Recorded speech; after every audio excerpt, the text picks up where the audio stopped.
Welcome back sa Legato Short Vlog. Gusto ko lang i-show sa inyo guys itong event booking natin dito sa Unida Christian Colleges sa Imus, Cavite. Full band setup ang binook sa atin except na meron na daw silang drums, so di tayo nagdala ng Pearl Export natin. Fast forward na tayo sa setup. Ito yung stage nila. Decent naman, parang pang international tour. Napaka-spacious ng stage. Pwede mag-split ang vocalist kung bet niya. Kasama rin natin dito ang Pierce Studio Lights and Sound para sa LED wall. Solid na partner natin yan. Kasama pala sa crew natin ngayon sina Jake at Ivan, mga aspiring musicians mula sa St. Jude. Gamit natin syempre ang Allen & Heath SQ5, tapos sinetup na rin natin ang PAR LED lights. May stage lights, frontal lights, kulang na lang disco ball para magmukhang 80s party. At para sa drums, sila daw magpro-provide, so medyo relax tayo. Pagkita ko pa lang na pa OMG Lord help na ako, out of tune lahat. Parang umiyak yung drum heads kagabi. Plus, surprise, may butas ang floor ko, pero ayos lang, drummer tayo kaya parang Doctor Strange. I see all possibilities at nagawa ng paraan. Nagdala din ako ng Sabian cymbals kasi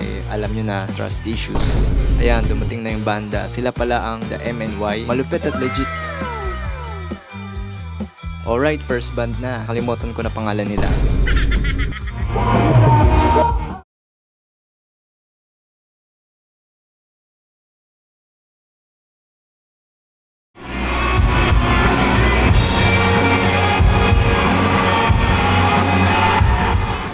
Ito na ang main event, The MNY. Astig talaga sila. Pag pumigit ka habang tumutugtog sila, parang nasa Araneta ka na. Pero pag kadilat mo, andito lang tayo sa Imus.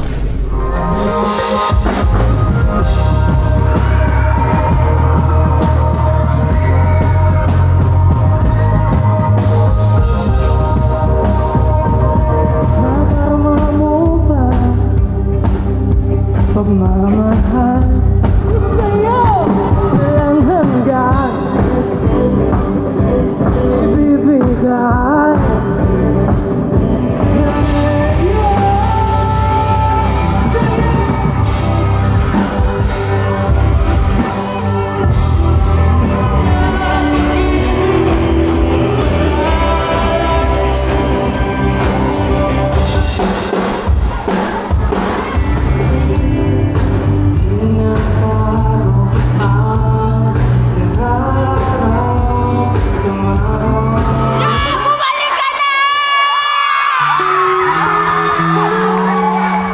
That's it for our Legato short vlog. Pasensya na, hindi ganun kaganda ang mga clips. Pero abangan nyo na lang yung next events. Promise, mas maganda. Thank you sa lahat ng subscribers and viewers. Grabe lumalago ng Legato family. Kung interested kayo sa sounds and lights with full band package, huwag na magdalawang isip. 1 PM away lang kami. See you guys sa next vlog. Peace out.